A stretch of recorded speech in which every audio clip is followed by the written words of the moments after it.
where the biggest problem comes for cases Yeah. is when you have a legitimate, let's say you get hit by a drunk driver, you've got legitimate injuries, but you just are the kind of person that's just not one that likes to go to doctors.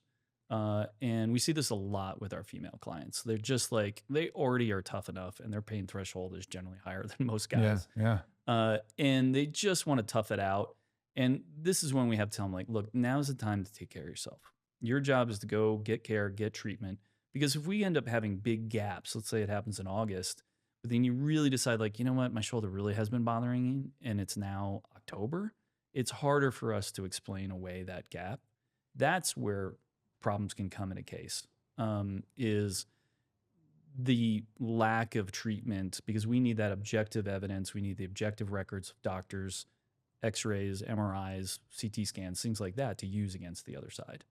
And that's where, I mean, I just had to have a talk with a client the other day, a motorcycle rider. She came in, she got hit by another rider on I-25. She goes down. She's she's former military. It's like, my ankle's going to be fine. I'm like, look, here's the deal. Ankle injuries. Just would you please follow up?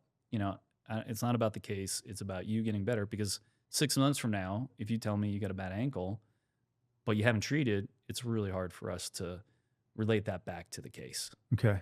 And that's where a lot of mistakes happen in cases, is not telling your provider about it, not getting that care and treatment then and there, along the lines. And, it could be PT, it can be different kind of therapy, things like that.